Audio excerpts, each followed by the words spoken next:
देखिए जी, अगर मिल जाए तो बहुत बढ़िया है, बिकॉज अभी तो ये टसल है ना कि वो जी दिल्ली पुलिस हमारे अंडर नहीं है और ये इसलिए हम नहीं कर पा रहे, तो मिलना चाहिए मेरे हिसाब से। तो मैं किसी ऐसी पॉलिटिकल पार्टी के साथ नहीं हूँ, लेकिन मतलब जो काम है जो होना मतलब जो काम है वो होना चाहिए, जो बोलते हैं वो करो ना। इतने सड़कों पे गड्ढे थे, वहाँ पे मलबा ही फेंकते रह गए। पहले से ऐसा ही है, कोई इम्प्रूवमेंट नहीं हुई है।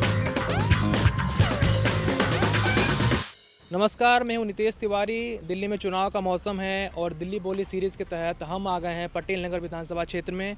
यहाँ हम जनता से बात करेंगे, जानेंगे उनके मुद्दे और उनसे पूछेंगे कुछ सवाल। आपके इलाके में पिछले 10 साल में सबसे बड़ा काम क्या हुआ है? भाई हमें तो कोई खास नज़र आया नहीं है काम। आई have not seen any improvement.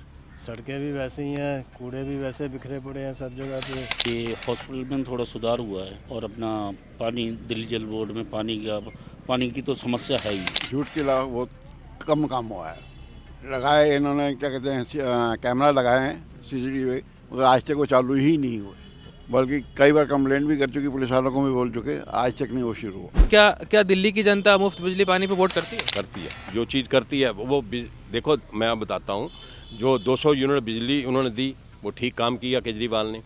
जो पानी दिया वो मीडियम और गरीबों के लिए बहुत फ़ायदेमंद रहा। और जो अपना बस के अंदर लेडीज़ को दिया, बस को फ्री किया, वो भी उनके लिए बहुत अच्छा रहा। उसी इन 4-5 चीज़ों के ऊपर तो जनता वोट दे रही है। आप हिसाब लगाओ तो उल्टा नुकसान ही है, कोई फ़ायदा नहीं है उसका।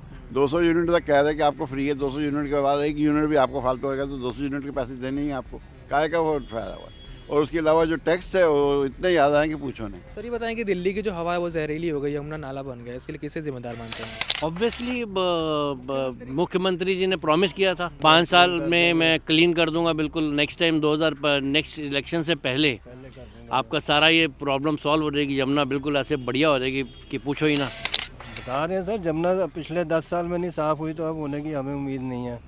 वो तो कहते थे हम जमुना के साथ साइडों पे झील बनाएंगे, ये बनाएंगे, दिल्ली को पेरिस बनाएंगे। एक बरसात आ जाए दिल्ली का हाल ऐसा हो जाता है कि बच्चे स्कूल नहीं जा सकते, लोग काम पे नहीं जा सकते, घरों में पानी, दुकानों में पानी। दिल्ली की हवा कभी जहरीली नहीं हुई थी। पिछले 10 साल में एलजी काम नहीं करने देते। पंजाब से आता है, जब कांग्रेस सरकार थी पंजाब से पोल्यूशन आता था, आज यूपी से आ रहा है। दिल्ली की हवा तो जहरीली है, उसके लिए तो बहुत सारे फैक्टर्स हैं, जैसे पराली का जलना एक है। लेकिन अब सबसे बड़ी समस्या है कि पंजाब के अंदर सरकार आ गई आम आदमी पार्टी की, तो पंजाब का धुआं जो है अब यहाँ दिल्ली में नहीं आता। क्या दिल्ली को पूर्ण राज्य का दर्जा मिलना चाहिए? बिल्कुल मिलना चाहिए। जब तक वो नहीं मिलेगा तब तक दिल्ली का सुधार नहीं हो सकता। वो कहते हैं जी पुलिस उनके अंडर है, वो कहते हैं जी उनके अंडर है। पब्लिक तो कोई फ़ायदा नहीं हो रहा। किसी को पार्टी को भी वोट देके कोई बेनिफिट नहीं मिला पब्लिक। देखिए जी, अगर मिल जाए तो बहुत बढ़िया है, बिकॉज अभी तो ये टसल है ना कि वो जी दिल्ली पुलिस हमारे अंडर नहीं है और ये इसलिए हम नहीं कर पा रहे, तो मिलना चाहिए मेरे हिसाब से तो। बिल्कुल मिलना चाहिए जी, क्योंकि बिकॉज तभी कंट्रोल होगी दिल्ली तभी स्वस्थ होगी, दिल्ली तभी सिस्टमेटिकली चलेगी, डिसिप्लिन होगा, सबको, लेडीज़ को स्पेशली पूरी वो मिलेगी, सिक्योरिटी मिलेगी। मेरे ख्याल से बिल्कुल नहीं मिलना चाहिए। दिल्ली को केंद्र शासित राज्य ही रहना चाहिए और केंद्र में जिसकी सरकार हो उसी की सरकार दिल्ली में होनी चाहिए, तभी जाके दिल्ली का कुछ भला हो सकता है। बिल्कुल भी नहीं मिलना चाहिए। क्यों मिलना चाहिए? आज क्राइम फ्री दिल्ली है। सर क्या आप अपने एमएलए से मिल पाते हैं, विधायक से मिल पाते हैं आप अपने? मतलब ही नहीं है। पिछले 5 सालों में मेरे शायद 4 या 5 बारी मैं गया हूँ, but I have not been able to get him. मेरे मुलाकात ही नहीं हो पाया। सिर्फ नाम पता है हमें उनका, बाकी शक्ल सूरत नहीं पता। नहीं, मिलना मिलाना तो खैर किसी ने क्या होता है, बट काम होना चाहिए। हम तो कहते हैं सुधार होना चाहिए किसी तरह भी हो। कोई भी पार्टी आए, अब बोलो जी उसके ऊपर इल्ज़ाम लगाते हैं, कोई उसके ऊपर इल्ज़ाम लगाता है, बस ऐसे ही चल रहा है। नहीं है, ऐसी कोई ज़रूरी नहीं पड़ी और काम होता रहे, मिलने की ज़रूरी क्या। वो उनका जो काम है वो करे, लेकिन वही नहीं होता। आप एक बार ही आपको बता दूं, यहाँ कोई गड्ढा खुद जाए ना, मैं बोलता हूँ अगर साल 6 महीने से पहले वो भर जाए तो मेरा नाम बदल देना। नहीं देखा विधायक को।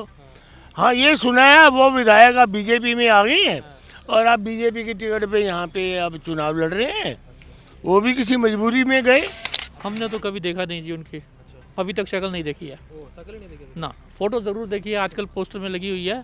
सर क्या आपको दिल्ली अनसेफ लगती है? क्या आपके क्षेत्र में क्राइम की घटनाएं बढ़ी हैं? मेरे हिसाब से तो क्राइम ऑल ओवर दिल्ली में ही है, not in our area, it's all over Delhi है। कोई ऐसी मतलब स्पेसिफिक नहीं मैं कह सकता कि हाँ यहाँ बढ़ा या नहीं बढ़ा, इस बारे में हमने कभी वो सोचा नहीं। पहले से ऐसा ही है, कोई इम्प्रूवमेंट नहीं हुई है। वुमेन सेफ्टी में इन्होंने क्या किया अभी तक? कुछ नहीं हुआ। नहीं, कम तो नहीं है, रेगुलर न्यूज़ में सुनते ही हैं, डेली इतने हो रहे हैं, रेप हो रहे हैं या कुछ मिसयूज़ ज़्यादा हो रहा है लेडीज़ के साथ। क्या बोलें इसके बारे में, अच्छे शर्म आती है हमारे को, पर क्या करें, एक्सीडेंट इतने हो रहे हैं, कोई सुधार नहीं है, कोई ट्रैफिक कंट्रोल नहीं है। क्राइम की घटनाएं तो बहुत बढ़ती जा रही हैं, ठीक है, जहाँ तक इस चीज़ का सवाल है। और दूसरा आप ये पूछ रहे हैं रात को निकलना महिलाओं के लिए ना पहले सेफ था ना आज सेफ। अपने पर्टिकुलर इलाके के रिगार्डिंग तो मैं नहीं बोलना चाहूँगी, लेकिन ओवरऑल दिल्ली का अगर जो हम देखते हैं तो बिल्कुल क्राइम बढ़ा है, क्योंकि हमारी बेरोज़गारी इतनी बढ़ गई है। आजकल जो हमारे युवा लोग हैं, आप देख रहे हो, वही सबसे ज़्यादा क्राइम में आ रहे हैं। आजकल इतने सारे स्कैम्स हो रहे हैं, ये सारे ही रीज़न है। अच्छा, ये बताइए कि लोकसभा चुनाव में जनता बीजेपी को चुन रही है, विधानसभा चुनाव में आम आदमी पार्टी को चुन रही है, कांग्रेस कहाँ है? कांग्रेस क्यों साफ हो गई है? कांग्रेस का साफ होने का रीज़न तो आप लोगों को भी मालूम ही होगा। लीडरशिप नहीं है उनके पास इस टाइम, जिसकी वजह से वो हमेशा मात खा रहे हैं। कांग्रेस लोकसभा से गायब है, चीन से। हाँ, तो कांग्रेस में अब जो अच्छे अच्छे नेता थे वो छोड़ के चले गए कांग्रेस पार्टी को। अब एक ही परिवार के पीछे लगे हुए हैं, तो वो बदलना चाहिए ना, टाइम के हिसाब से चेंज होना चाहिए, किसी और के हाथ में भी देना चाहिए ना लीडरशिप। एक्चुअली परिवारवाद जो है ना, वो बेसिकली आज की डेट में लोग नहीं पसंद करते, वही नुकसान पहुंचा रहा है। वो चाहे कोई भी पार्टी हो, चाहे वो कांग्रेस हो, चाहे समाजवादी पार्टी हो, जो मर्जी हो, that is the only reason. ये परिवारवाद नहीं होना चाहिए, उसमें क्या है कि इनको बहुत नुकसान हो रहा है। मतलब अपने आप ही लीडर बन जाते हैं, अपने आप ही सब लुक आफ्टर करते हैं, वो चीज़ ठीक नहीं है। इनको अच्छे लीडर बहुत है इनके पास, पर उनको आगे नहीं आने देते ये। देखो, कांग्रेस का मैं बात करूँ तो राहुल गांधी फुल कोशिश कर रहे हैं, सोशल मीडिया पे डाल रहे हैं, यूट्यूब वीडियोस बना रहे हैं, ब्लॉग्स बना रहे हैं, इसकी गलतियां दिखा रहे हैं, लेकिन वो हाँ, अपनी गलती जो है, इतने साल उन्होंने राज किया, वो चीज़ नहीं दिखाते हैं।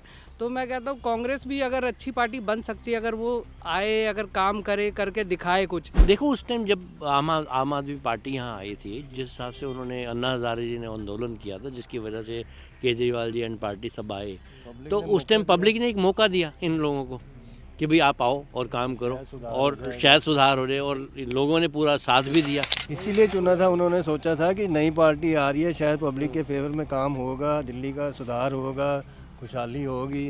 पर उनको क्या पता था कि ये भी वैसे ही निकलेंगे।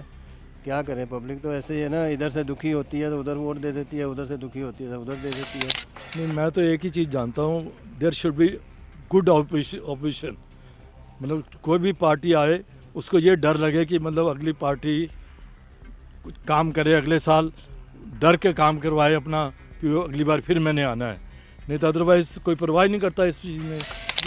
मेरा ये मानना है कि जो सेंट्रल में भी पार्टी है, उनके पास दिल्ली के लिए कोई स्ट्रॉन्ग चेहरा नहीं है, ठीक है। वो पता नहीं कोई नाचने गाने वाले को लगा देते हैं दिल्ली में, वो बैकग्राउंड पॉलिटिक्स वाला नहीं है ना, तो इस वजह से मेरे ख्याल से वो हाँ, तो बता ही नहीं रहे कौन है क्या है, तो फिर कैसे भरोसा आएगा उस पार्टी पे। अच्छा, आप ये बताइए कि दिल्ली में जब आप वोट देने जाते हैं तो आप मुख्यमंत्री का चेहरा देखते हैं, अपने प्रत्याशी का चेहरा देखते हैं, या फिर पार्टी का कोड देख के वोट? जब मैं वोट देने जाता हूँ तो मैं देखता हूँ कि जो बंदा अभी खड़ा हुआ है उसका बैकग्राउंड क्या है, वो क्या काम करता है। ऐसा नहीं कि वो बहुत फेमस है, हीरो है, फिल्म में आ रहा है तो मैं उसी को वोट दूंगा। मैं देखूंगा उसका पॉलिटिकल बैकग्राउंड क्या है। नहीं, चेहरा तो देखना भी चाहिए, उसकी पर्सनालिटी देखनी चाहिए, उसको क्वालिफिकेशन देखनी चाहिए। I always see party is first for me, because party अगर स्ट्रांग है तो सब काम हो जाएंगे, अगर पार्टी स्ट्रांग नहीं है तो कोई भी काम नहीं। हाँ, पार्टी को पहले इम्पोर्टेंस देते हैं हम, फिर कैंडिडेट को देखते हैं। सेकंड नंबर अब कह नहीं सकते ना, चेहरा देख के तो पता नहीं चलता कि 5 साल कैसे बीतेंगे हमारे। भगवान भरोसे दे देते हैं, फिर क्या करें। देखिए, ऐसा है, हम उस काम देख के वोट देते हैं, वरना देते ही नहीं, वरना नोटा कर देते हैं। हम तो मोदी का चेहरा देखेंगे, मोदी की डायरेक्शन ऊपर से आएगी, सब काम होगा।